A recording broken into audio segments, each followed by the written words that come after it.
नमस्कार। आज है शुक्रवार 12 सितंबर 2025 और हमारे पास आज भारत से जुड़ी कई कई ताज़ा जानकारियां हैं। कंपनियां हैं, आर्थिक खबरें हैं, नई परियोजनाएं, मतलब काफ़ी कुछ चल रहा है। ये अलग अलग स्रोतों से मिली खबरें हैं, तो हमारा मकसद है कि इनमें से सबसे अहम और दिलचस्प बातें निकालें। चलिए शुरू करते हैं। सबसे पहले टेक जगत में एक बड़ी खबर, इन्फोसिस। उन्होंने अपने इतिहास का सबसे बड़ा शेयर बायबैक घोषित किया है, 18,000 करोड़ रुपए का, और भाव है 1,800 रुपए प्रति शेयर। ये तो काफी बड़ी रकम है ना? हाँ बिल्कुल, ये बहुत बड़ी रकम है। और देखिए, ये कदम ऐसे समय में है जब वैश्विक स्तर पर थोड़ी अनिश्चितता का माहौल है। तो ये एक तरह से शेयरधारकों का विश्वास बढ़ाने की कोशिश है और शेयर की कीमत को भी संभालने की।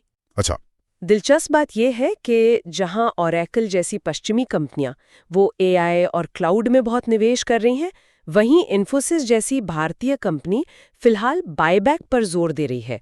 तो ये थोड़ी अलग प्राथमिकताएं दिखाता है। ये रणनीति में फर्क साफ दिख रहा है।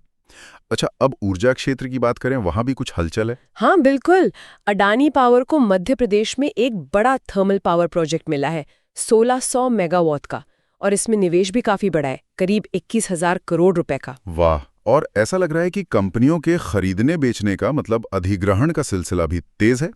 जैसे फेयरफैक्स इंडिया ने सौराष्ट्र फ्रेट में अपनी हिस्सेदारी बेची जापान के कामिगुमी को। हाँ, 662 करोड़ रुपए में। और मेरिको ने ट्रू एलिमेंट्स को पूरी तरह अपना बना लिया, बाकी हिस्सा खरीदकर 138 करोड़ रुपए में। और एसआईएस लिमिटेड ने भी एपी सिक्योरिटास में 51% हिस्सेदारी खरीदी है, 73.40 करोड़ रुपए में। तो ये सब सौदे क्या दिखा रहे हैं, मतलब क्या चल रहा है बाजार में? देखिए, ये कई चीजें दर्शाते हैं। एक तो बाजार में थोड़ी मजबूती लाने की कोशिश, दूसरा विदेशी निवेश भी आ रहा है, जैसे कामिगुमी का निवेश, और तीसरा कुछ कंपनियां तेजी से विस्तार करना चाहती हैं, जैसे मेरिको हेल्थ फूड्स में, एसआईएस सिक्योरिटी में। अच्छा। इसी तरह अपोलो हॉस्पिटल्स भी अपनी सब्सिडरीज में हिस्सेदारी बढ़ा रहा है, 1254 करोड़ रुपए लगाकर। और गुरुग्राम में एक नया कैंसर सेंटर भी खोल रहे हैं, वो भी 573 करोड़ के निवेश से। तो ये सब विस्तार की रणनीति है। समझ गया। अब थोड़ा नीतियों पर आते हैं और उनके असर पर। जीएसटी में हाल में कुछ बदलाव हुए थे, उसका असर दिख रहा है क्या? हाँ, असर तो है, पर थोड़ा मिला जुला कह सकते हैं। ऑटो सेक्टर को देखिए, महिंद्रो ने अपनी एसयूवीज की कीमतें कम की हैं, कहीं कहीं 1.56 लाख रुपए तक।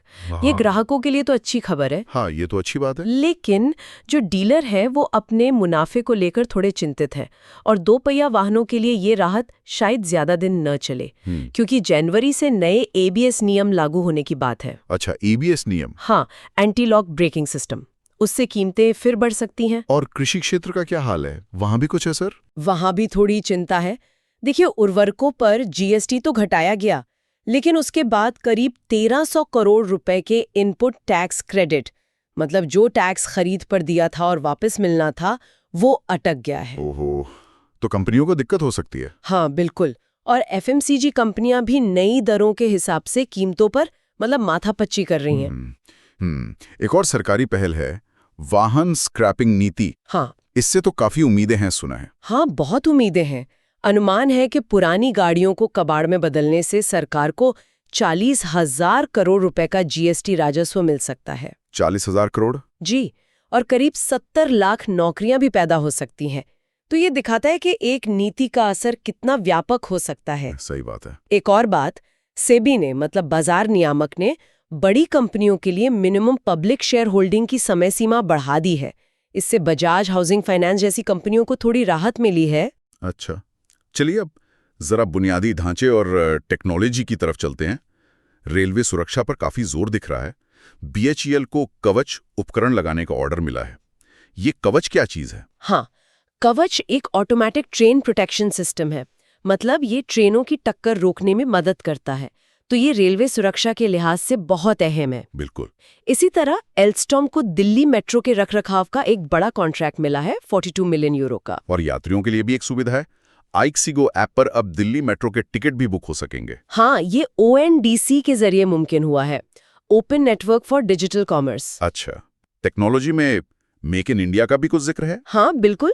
टीसीएस और सरकारी संस्था सीडैक, ये दोनों मिलकर भारत का अपना सॉवरेन क्लाउड इकोसिस्टम बना रहे हैं। मतलब भारत का डेटा भारत में ही सुरक्षित रहे, इसके लिए अपना क्लाउड इंफ्रास्ट्रक्चर, ये बहुत जरूरी है। हाँ, ये तो बहुत जरूरी है। और रक्षा क्षेत्र में भी एक अच्छी खबर है।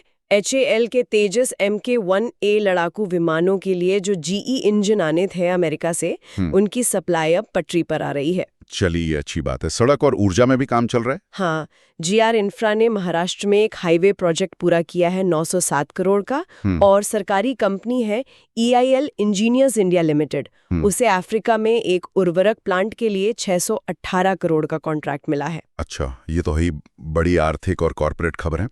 इनके अलावा भी कुछ और छोटी मोटी बातें हैं, जैसे तमिलनाडु वन विभाग ने राज्य की जैव विविधता पर एक डॉक्यूमेंट्री का ट्रेलर जारी किया है, वाइल्ड तमिलनाडु। हाँ, वो भी है। और दूसरी तरफ एक थोड़ी चिंताजनक खबर हिमाचल प्रदेश से है। बैंक ऑफ बड़ौदा के एक मैनेजर पर 3.7 करोड़ रुपए के गबन का मामला दर्ज हुआ है। ओहो, 3.5 करोड़ से ज्यादा। जी, ये बैंकिंग सिस्टम में धोखाधड़ी की तरफ इशारा करता है। और एक और चिंता की बात, स्पाइस जेट का एक विमान, उसका पहिया निकल गया उड़ान भरते समय कांडला से, फिर उसे मुंबई में इमरजेंसी लैंडिंग करनी पड़ी। गनीमत रही कि सब सुरक्षित रहें। हाँ, गनीमत रही, लेकिन ये हवाई सुरक्षा पर सवाल तो उठाता है। बिल्कुल। तो कुल मिलाकर देखें, आज की इन सारी खबरों से एक बड़ी तस्वीर सी उभरती है। भारतीय कॉर्पोरेट जगत, अर्थव्यवस्था, बड़े सौदे हो रहे हैं, नीतियां असर डाल रही हैं, टेक्नोलॉजी आगे बढ़ रही है। हाँ, लेकिन साथ ही कुछ चुनौतियां भी हैं, कुछ चिंताएं भी साफ दिखती हैं। बिल्कुल। ये सारी खबरें, चाहे वो इन्फोसिस का इतना बड़ा बायबैक हो, या अडानी का नया प्लांट, या फिर GST से जुड़ी किसानों या डीलरों की चिंता, या नई टेक्नोलॉजी का आना, ये सब कहीं ना कहीं आपस में जुड़ी हैं, और ये सब मिलकर भारत की जो आर्थिक दिशा है उसे तय कर रही हैं। और शायद यहीं पे आज की बातचीत को हम रोकते हैं एक सवाल के साथ। ये जो सारी अलग अलग कड़ियां हैं, कंपनियों के बड़े फैसले, सरकारी नीतियां, नई टेक्नोलॉजी, और यहाँ तक कि ये सुरक्षा चिंताएं, ये सब मिलकर भारत के आने वाले कल की कौन सी कहानी बुन रही हैं, इस पर सोचने के लिए आपको छोड़ते हैं।